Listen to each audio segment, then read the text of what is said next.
Everybody, it's Steve Laurvick, your online marketing guy. This is Steve Laurvick, your online marketing guy. I'm here today with a very special guest, Laurie Handlers. Laurie is an executive coach. She helps people tap into the source of their personal power and master it. Successful people often find themselves in a state of imbalance between work and life. And by tapping into the power of their core, they can fill a void and bring success to all areas of life, work, life, financial, and family success. And I would like to first say hello to Laurie. Hi, Laurie. Hi, Steve. Thanks for Welcome. having me on this show. Well, I'm so privileged to have you here. I really know that what you have to say will help everyone in our audience. Not everyone can afford an executive coach, but pretty much everyone, I think, knows that they need a coach, a mentor, somebody to bring balance into their life. And we're going to tap into that with you here today. So let's roll up our sleeves and we'll get to it here. Laurie, why should anyone, particularly a CEO or CFO, why would they need to hire an executive coach? Well, Steve, people can't see the back of their head. So a lot of times they can't see what's in the shadow. And often, as well as they think they know themselves, they're not objective. So when they hire a coach, they really hire a coach who's no nonsense, who will speak the truth and tell them exactly how things are, exactly the things that they can't see. And if I were to hire you or another executive coach, what kind of results could I expect to achieve? Well, it really does depend on how clear you are. So, for an executive to hire someone and make the absolute best use of their time and money, they need to practice some clearing practices to get very crisp and clear, possibly about what their life's purpose is, and also how to harness their energy so that they can go towards that life's purpose. So it's almost like starting at square one. It takes quite a bit of time to flush out from somebody. Not all the time. Some people are very clear. But the ones who aren't, maybe they've kind of lost their sense, or they lost their way, or maybe they've been directly going, and they've been tremendously successful. But in the course of things, they may have stepped over a few things. So they need to start getting very clear about what it is that they hope to achieve. And once they are clear about that, those are the kinds of results they can expect. They can expect them in every area of life, both business, family, emotional, personal, spiritual, the whole wheel of life. They can expect tremendous results once they're in alignment with their core values, their life's purpose, and their vital life force. I expect most executives spend 80% of their efforts on work. I mean, is that what you find? And you need to help them balance into the other areas, or how does it work? Yes, I mean, they do spend an awful lot of time at work, especially the higher up they go and the more responsibility they have. It's as if they put the other parts of their life on hold and they just go for it in the business world, and that doesn't make them very well rounded. They need to have balance in every area to have really a healthy life and to totally fulfill their life's purpose. And is it pulling teeth to get your clients to do this, or how do you achieve it? Not really. I mean, when clients seek me out, often they know that something's off and they just don't know how to manage to get that balance back. So they're pretty aware that something's off, or they're aware that they've gotten as high or as far as they have, and they just don't know how to get to the next step or how to fulfill on those next goals. So typically, they recognize the issues that they're having, and they just need you to hold their feet to the fire. Oh, yes. Holding feet to the fire is really the basic job of a coach.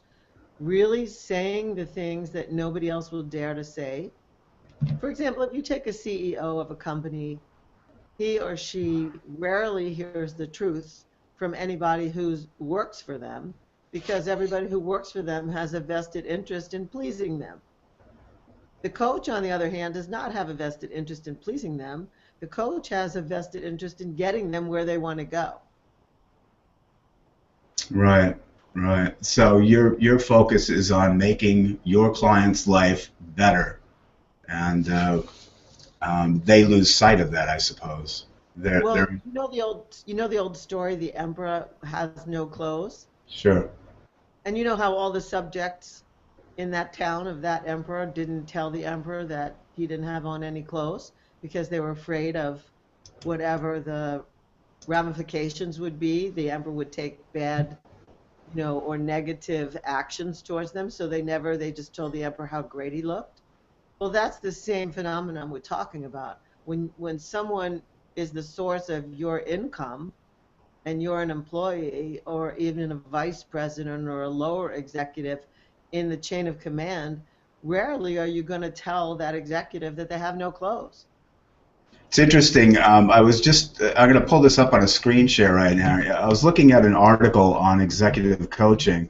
This is from bizjournals.com, and they point out the things that basically why someone might need an executive coach, and that was exactly one of the things they pointed out. You need an objective, unbiased assessment of your observations and actions. And that's what you were addressing there. Let's look at a couple of these other points that they have, Laurie, if you don't mind. Sure. They say that you need an accurate and timely feedback on your leadership effectiveness. They say you need someone to guide you through reflection and self-analysis, which I think applies directly to your brand of executive coaching in particular. And you need an outsider's point of view on an issue. So would you like to address any of those? Well, basically, there's one key factor here that covers it all, which is you need a fearless person to speak to you. Somebody who's unafraid of you, they don't care if you fire them or hire them. They don't care whether they're going to be with you or not be with you. It's someone who has the guts to actually tell you the truth, to tell you how you occur, to tell you that your style works or doesn't work. Let me give you this expression. What got you to where you are today is not what's going to get you to where you want to go. If you could get where you wanted to go on your own, you'd be there already. So executives need somebody who is fearless. And I think they call it ruthless compassion. Someone who cares about you but is ruthless in the way they're going to communicate to you what is needed and necessary and what changes you need to make, like right now. So that's sort of what makes you different from a life coach, or is that what separates an executive coach from a business or a life coach? Well, Steve, I coach people in life coaching as well. And it just happens that more people have hired me that happen to be executives than people hired me for just general life coaching. But it's similar. It's just that executives recognize pretty much the need to have a coach. It's more in vogue, let's say, that executives recognize the need to have a coach, and they can afford a coach. And often other people want a life coach to help them figure out whatever they're embroiled in, and sometimes they can afford that and sometimes they cannot. But life coaching and executive coaching are very close. It's just that executives are more focused on goals, so sometimes it's easier to get from them what their life's purpose is and what their goals have been. They've had more experience at it. Yeah, as I reviewed for this interview, I noticed that things have changed in the executive world, it would seem. It used to be that many executives who sought out coaching kind of kept it hidden. They did it on the slide because it was looked at maybe like a source of weakness or something, and that seems to be changing. I'm showing here now an article from the Washington Post where they talk about executive coaching and how things have changed. It seems now that it's become clear that it's a boon, that it's something that's needed for executives, and more and more companies are embracing it. Is that what you're finding, Laurie? Yes. I think that in the past, really, it was looked as a weakness or as a problem. I think there was once a presidential candidate. His name was Eagleton. I can't remember what year he was running, but he admitted that he went to therapy, and so nobody in the country wanted to vote for a president who said he needed help. I don't know if you remember that, but I do that remember it. I think stuck. it was McGovern. It was George McGovern. Really? Yeah. I thought it was Eagleton. But anyway, the point is here that if someone in that type of power, in that power of command, says that they need help, we have looked at that. We've classified that in the past as a weakness. And then we take a look at sports teams, and you would never have a sports team without a coach. And some of the most famous coaches have written amazing books and have coached these really powerful people into their absolute best efforts. So if you really take a look at the definition of coach, the definition of coach is someone who gets you to go past your limitations and beliefs to get to what it is you really want, whether you want to do it or not, whether you wake up every morning and you feel like it or not. A coach gets you to the place you declared that you want to be. So when you look at professional sports teams, they couldn't function without a coach. There's no athlete on the planet who can get to where they want to go, who can break the records, who can be Olympians, who can be professional ball players or whatever without a coach. And finally, business and business executives have come around to see that that's needed and necessary to get them to produce things that they're not sure they are capable of. It's what you said in the beginning. It's holding their feet to the fire and making them go past any limitations that they may or may not know that they have.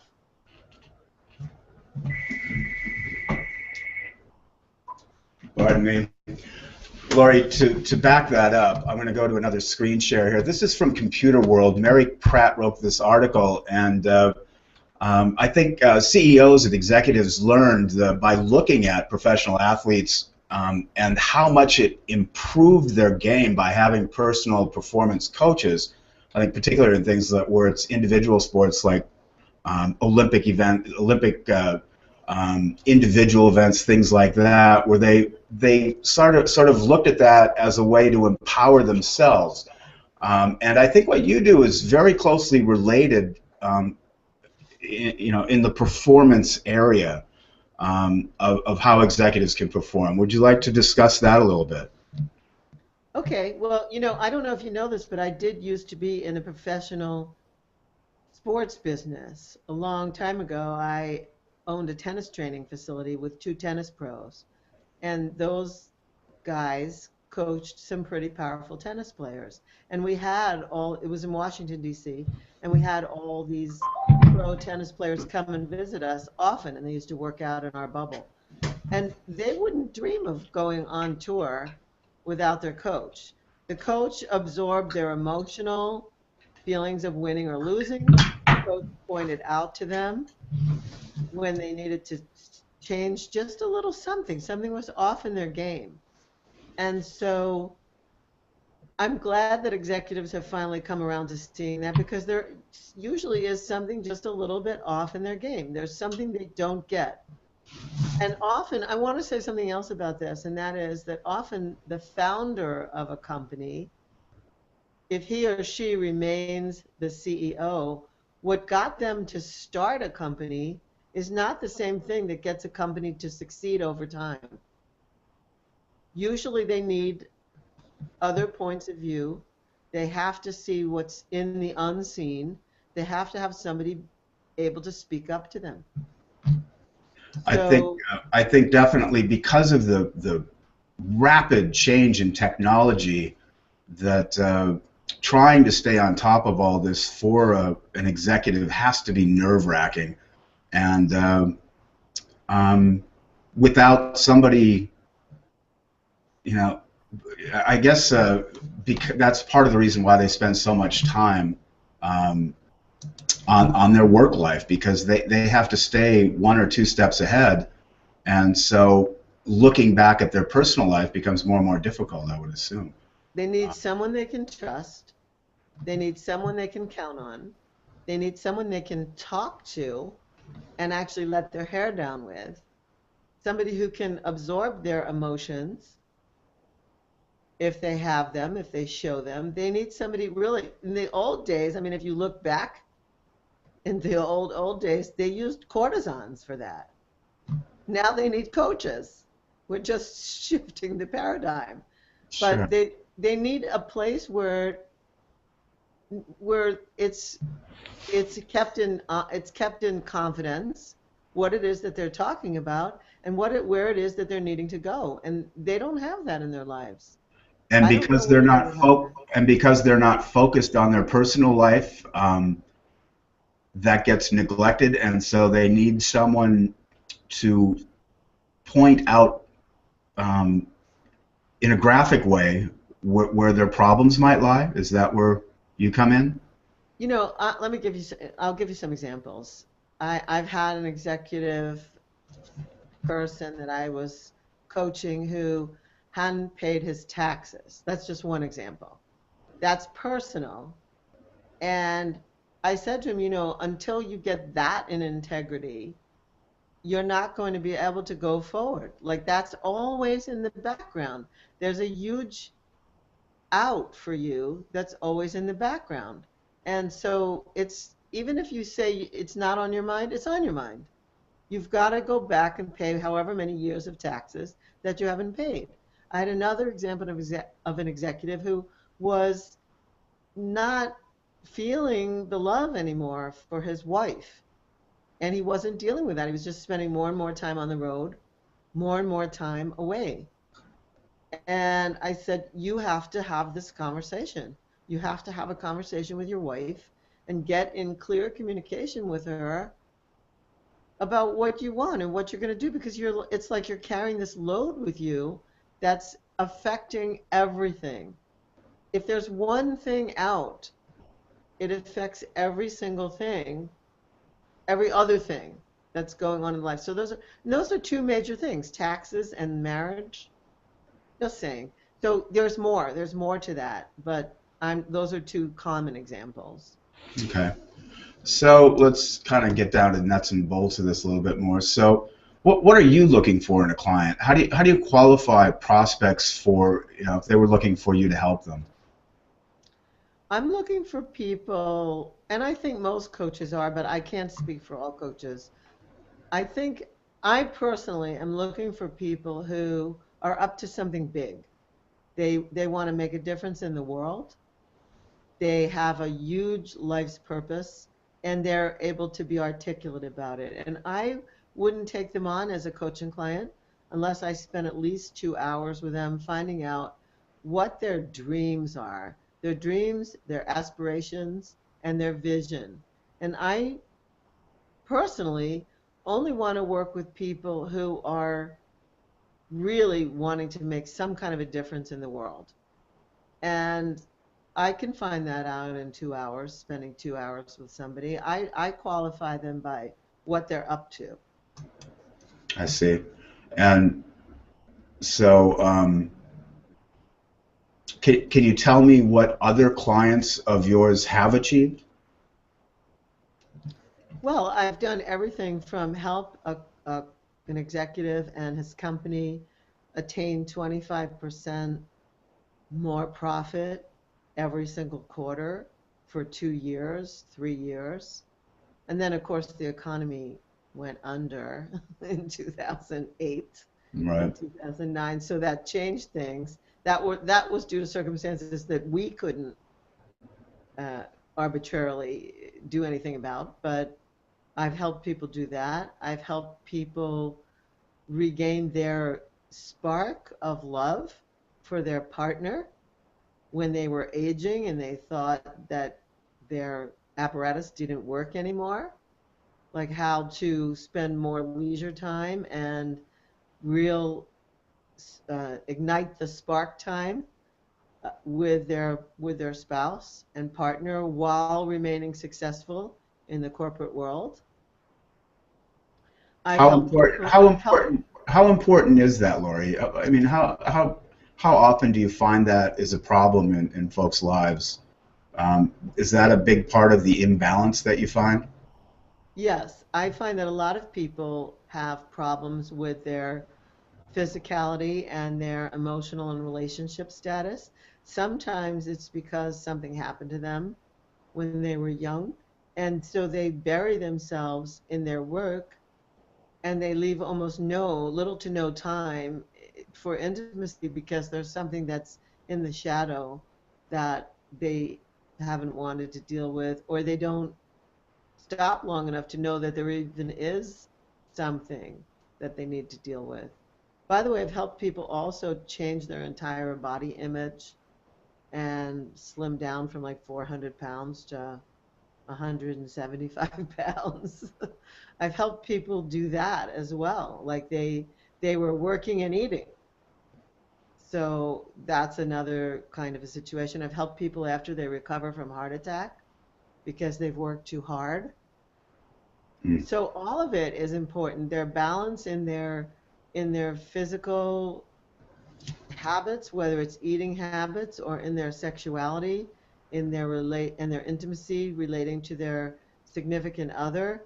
I've helped people with that. I help female executives who are in their pretty much in their male essence when they're in the corporate world be able to relax and let go of work for a while so that they can enjoy intimacy with their partners. It's That's a huge one these days. A lot of women are just stuck in that I'm now running a company and I can't even think about you when I get home, my husband and the kids. Or Right. some women executives don't even have the capacity to attract anyone to them. They push people who are interested in them intimately away, and they secretly long for love. So And those are kind of, you're an expert at that part of it, I know. So let's speak a little bit to women executives directly, which is where you're going here.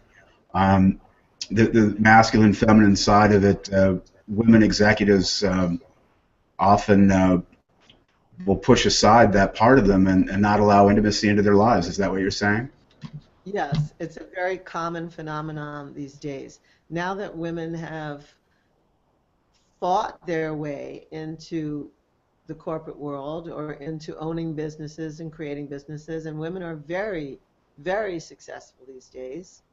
I mean, I grew up in a time when they weren't. So I'm one, and I know other women executives who in the effort to be successful or be everything, to be super mom, super owner of a business, super everything, they often are so stuck in the polarity of shark, we'll call it, that they when they come home and they really want love or really want to make love, they can they can't unwind. And so that becomes a big problem in their relationships or even attracting a relationship. And then there's this other phenomenon that was discussed about 10 years ago, at least a decade ago in Newsweek, which was the double income family, the dual executive family, where they come home at night and one of them has the computer on their lap and the other one has the remote control. And so that's what they do in bed. And it's very unfulfilling, to say the least. So it's how do these people stop being plugged into the internet and plugged into media and get plugged into each other? Do you specialize in working with men or women, or is there any distinction there? No, I'm happy to work with whoever wants to work with me. I love working with men and I love working with women. It used to be that men had more money, so they hired me more often, but it's not so much like that anymore. And women are more inclined to say, I need help. I really need help to get where I'm going and have a fully balanced life. Seem to be more in touch with that, so there are more women coming these days. Yeah, I see women as a driving force behind what's bringing this economy back as entrepreneurs. Um, Women have made definite strides and really are finding themselves empowered, but they, as you say, they need to balance their life, just like male executives. They are finding themselves in need of help with intimacy issues and things like that, and that's where you come in. Um, I, Exactly. I found another article here from Forbes, which kind of surprised me. It says that who needs an executive coach, and what they're saying is that, or actually, was it the Forbes article or the Stanford article? The Stanford article talks about how nearly two-thirds of CEOs do not receive outside leadership advice, but nearly all of them want it. Does that surprise you? No. It doesn't surprise me. It's really, what do you see value in? Are you willing to put your money where your mouth is? Are you willing to invest in yourself? And, it takes something for somebody to invest in themselves. Often people grow up thinking that they shouldn't be vain, they shouldn't be self-centered. And listen, to be a top executive, you have to be that. You have to have confidence. You have to have an air of power about you. And you have to know that it's very critical to invest in yourself. So probably the two-thirds who don't invest in themselves haven't got it yet, that they have to value themselves and the direction that they're going in order to get where they really want to go and not what somebody else has carved out for them. That when someone else carves it out for you, you can only go as far as that limit. And whoever you are, in your mind, you may have broader dreams and aspirations, and you probably need to invest in that. You need to put some money down on the table. Right. And you've already said that you're going to qualify anybody before you'll work with them. How would someone, how could they be coachable? I mean, how would someone make themselves coachable? That is a great question, Steve. How does a person make themselves coachable? First of all, they have to realize or be able to be told if they're a know-it-all. That's number one. That there are lots of people who have lots of knowledge and they occur in the world as know-it-alls. Like they have an example for everything. They know a little something about everything there is. And people like that have to stop and realize the things they don't know. They have to be willing to admit and even say the words, I don't know. I want to get from A to B, but I don't know how to get there. Can you help me? Those are huge words for somebody who's been in command to actually utter. And once they can do that, then they seem to be coachable. And then when I or another coach give them advice or say to them, this is what you must do, rather than receive that information with an argument, they say, thank you. I'm going to get to work on that right now. And if I say, by when, I want some time on this, I want a timeline for the actions that you're going to take, they have to be willing to commit to that and to take the actions that they need to take, even if they don't quite get it. You know, there's something else. There's a few things in my training that I've received. One is I have to know where it is I want to go. I don't necessarily have to know how. If I focus on what I want, chances are the how will come to me. If I don't focus on that, it's probably never going to happen. So that's one thing a coach has to do is keep the person focused on what they said they wanted rather than the how. The how will just miraculously come if they stay committed to the purpose. The other thing is a lot of times people don't know their life's purpose. And I'll give you a little tip. Your life's purpose is something you've always been known for in the world. You probably knew your life's purpose when you were 4 years old. It's why people came to you. It's what they came to you for. Either you were a great listener, you were a lot of fun, you were super creative. Whatever it is, you've known that purpose, and others have seen that purpose and known that purpose, and that's why they were attracted to you in the first place. And that's something that people have to get really clear on, like, what are you doing here on this planet?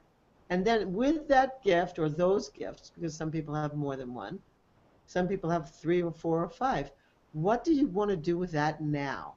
You've been this successful thus far. Now, what do you want to do with the whole rest of your opportunity?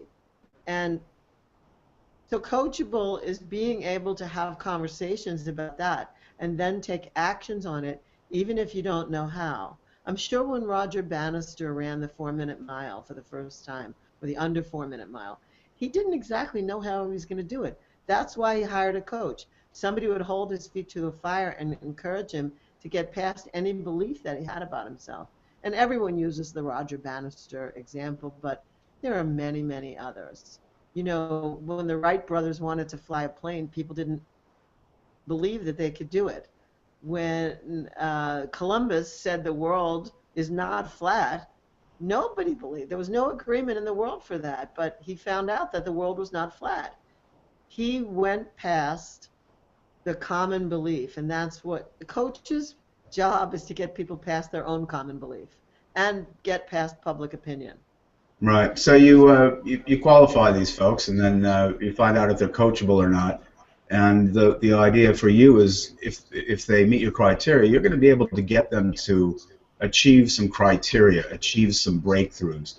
What kind of breakthroughs would you um, be looking for your clients, for executives and CEOs, CFOs? I, you know, it's pretty simple. I can say it in one statement. To be willing to be and do the unbeing and the undoable. Like whatever they thought wasn't in their realm before. How whatever it seems like they're going to have to go against something they believed or some way that others see them. That really, that's the crux of it. Public opinion is like a god to people. So being able to go past that, and I think very successful people are able to do that. I'm just not, you know, sometimes the coach has to bring up things they've never thought of. And depending upon how much resistance the coach has to deal with, you know, the less resistance, the more coachable the person is. And how long would you expect it to take to achieve those types of results? It really depends. I don't have a lot of patience. I have to just say for myself. I like things to move rather quickly. I'm not a therapist. I don't have a lot of time to have somebody seeing me in a counseling session for years and years and years. I'm not interested in that. I want people who want to move. So I would say the longest period of time that I would see someone is a year. If we can't start producing results within the first quarter, to the first 6 months of when they're seeing me, I'm not the right coach for them. They're not the right client for me. And that's something I'm going to flush out in the interview, in the initial sit down, the initial interview. And the sit down, by the way, can be in person. I mean, it's wonderful if it can be in person, but sometimes it's over Skype. Sometimes the person is on the other side of the world. And so it's I have to, for myself, judge when I'm meeting with someone, is this somebody who's going to really take action? Is this somebody who's really going to move? Is this somebody who's going to be cooperative in the sense of letting go and going into the unknown, the parts they don't know about, the parts that maybe have brought them success, but it was in the shadow, they didn't even know to discuss it. That's the kind of person that I'm looking for. Somebody who's really open to going into the places that they don't know. And they could have fear, but it doesn't matter. They're still open to going. That's what I'm looking for. And it should take a year or less. And there are options for retaining you, I understand. What would those options be?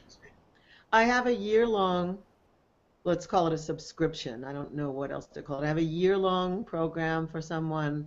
I have a 6-month program for someone. And then I have some group courses and programs. And that all gets determined in an interview process. Okay. What do you say to the guy or the lady who says, I'm already successful. I don't need a coach. I mean, do I really? Why would I need a coach? I've got it all. I say, good luck. Good. I'll see you later. Call me. Call me when you decide that when you see that you can't do it on your own. I I would I would I'm certainly expect that ego is something that plays into any executive. So, do you want to speak to that a little bit? Yeah, I think that hiring a coach, the whole process of hiring a coach, definitely involves someone to put their ego aside. And that's what I said earlier in this interview. People need to see that there's parts of themselves that are blocks or that are holding them back that they don't know. And if they knew it, they wouldn't be held back. They would be able to get wherever it is that they want to go. They would be able to accomplish whatever it is they want to accomplish. So if someone says, I already know everything and I can't see the need for a coach, I'm certainly not going to try to convince them. I don't really want to do that. I want to work with people who are open and ready to rock and roll. All right. Well, let's talk about the actual process of if they were to retain you. I mean, do you travel with your clients? How does it work? I do. I'm available to travel with my clients. When someone, let's say they hire me for a year, let's just talk about the year-long process. I make myself available to them pretty much 24/7. I'm not going to say that I answer the phone in the middle of the night, but I will say that if I see that one of my clients is calling me, I will stop what I'm doing and answer the phone if at all possible. I've found that high level players, and we'll just call them high level players for this moment, I found that high level players don't take a lot of time in finding out what it is that they need and getting that aha moment that says, oh, thank you so much. Thanks for pointing that out to me. I see that now moving. So there are times when I travel with the client.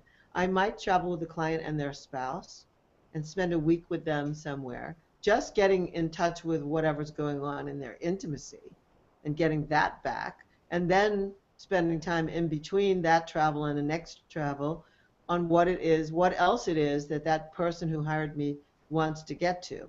So yes, there could be travel involved. I'm not saying it has to be. And I also have a policy where they can call me at any time. And so I'm available to them for that entire year for whenever they want to call, not just on appointed times. Brings up an interesting question. Are you ever approached by the significant other of the executive for your services? I am. I I guess you. am approached. Yes, I am. And sometimes the significant other of the executive is the person who tells the executive that he or she needs to hire a coach, that things aren't working the way they used to. And that could be things aren't working in their body, or things aren't working in their relationship, or things aren't working in the balance, or things aren't working in the company, and the person's losing sleep over it. The person's had a heart attack. I mentioned that earlier. When there's often men have heart attacks when things aren't working anymore the way they used to. And there's a lot of buildup of stress and fear. Often their spouse approaches me. Yeah, I could imagine that would raise alarm bells with the I guess the alpha person in the family. If their significant other isn't happy, they're not going to be happy, and they need to find out what's wrong. So yeah, it's interesting. Exactly, Uh, exactly. So, all and right, it so involves, I mean, this is a holistic approach. So this involves the person and their partner, not just the person. Sometimes, I'm not saying that every session would, but some sessions might involve the executive and their partner because that's part of the balance of their life. and would you say that's what distinguishes you from other executive coaches? It could be because I'm not afraid to go into the area of intimacy at all. I'm actually an expert in intimacy. That's another hat that I wear besides business. My other big hat is intimacy. So I'm not at all afraid to go into that area and ask somebody, how's that working for you? How's your sex life? How's your partnership? How's intimacy? Can you tell your partner anything? Do you have fear in that area? What's happening? Do you feel not attractive anymore? Whatever it is, that's definitely a fair play area for me to inquire into, and I'm definitely not afraid of that. And often, some of the situations and the concerns and the challenges exist right there. How many people do you think you've helped in your career? Well, my career has to do with lots of teachings as well as Yes, coaching. just in general, how many people have you coached and helped improve their life? Thousands. Thousands? How Hmm. long have you been doing coaching of any kind, Laurie? Since the 1970s. And you have, No, I think actually earlier. I think I was born. I sometimes compare myself the to part of the Snoopy comics. I think I was Lucy when I was about 4 years old, and I hung a shingle up. I can see I that. wasn't Five selling cents. lemonade. I wasn't at all selling lemonade. I was coaching people when I was a kid. It just came really natural to me. And I So know you have podcasts and radio shows, and right now you're focusing more on helping people who can help a lot of people with going to executives, and I know you'll be just as successful at this as you are as everything else you've done. thank Um, you. let's But there's something I want to say here, Steve. I actually believe that the salvation of culture, and we'll just talk about United States culture, although some of my clients are not from the United States. I have clients from Europe. I have clients from the Middle East as well. But we'll just talk about the saving grace, let's say, of the United States and how the economy is going. I feel that where the solution is going to come, and I've felt this for a very long time, is in the private sector, in big business and small business, entrepreneurial business. I don't think that government or in people's return to fundamental religion, I don't think that's going to be the saving grace of culture, of the world, or of, in particular, the United States. I think it's going to come from the business sector. And I firmly believe that with both heart and mind. Yeah, and executives need to use their heart and their touch their intimacy as well as their financial acumen, and that's what you help them do. Um, Exactly. so, Laurie, let's. I'm going to ask you one final question. If you had one piece of advice to give to an executive, male or female, what would you advise them to do if they don't feel like they're in touch with themselves completely, that they're out of balance because they spend all of their time working and not enough time doing whatever else it is they need to do? Steve, I'm going to answer that question with what a coach told me because to me, this changed my life. So when I was in corporate America, and I was very, very successful, my health was going out the window.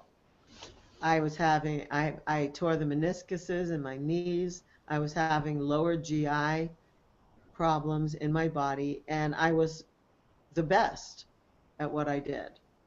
And I was acknowledged for the best, and the pressure of being the best made me very tense. And so that's what happened to my lower GI.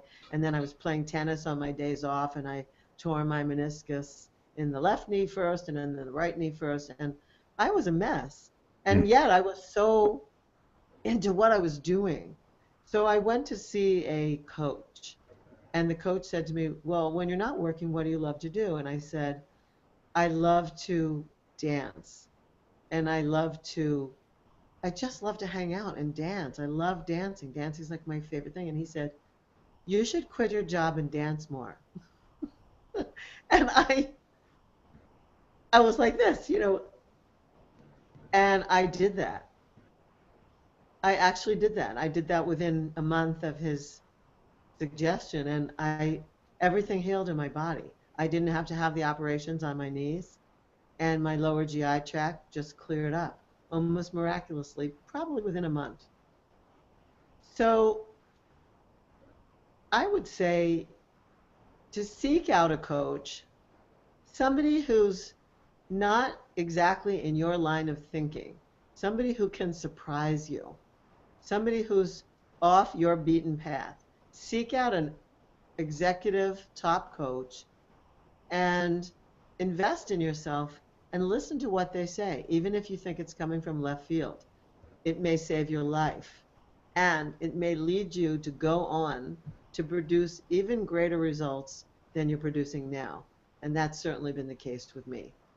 Yeah, I think if you're out of balance, then you need to be taken out of your comfort zone in many cases, because what you're doing isn't comfortable and it's not working. Exactly. Laurie, I would like to thank you very much for joining me today. We'll wrap this up. I thank you so much for your time. Um, this has been most helpful for me, and I'm sure for my audience as well. Folks, we have been talking with executive counselor Laurie Handlers. Laurie helps people tap into the source of their power and master it. She helps successful people who find themselves in imbalance between work and life find their core power and help fulfill themselves. Laurie can be reached. You can go opt in to get free tips from her at AskLaurieHandlers.com. That's all one word, AskLaurieHandlers.com. And she will provide you with some tips to help you bring balance into your life and possibly see if you might be a fit for working with her in her coaching program. Laurie, thank you very much once again. Steve, it's been my pleasure. Thank you so much. Thank you very much. This is Steve Larvick, your online marketing guy. I'm signing off on behalf of myself and executive coach Laurie Handlers. Wishing you much success.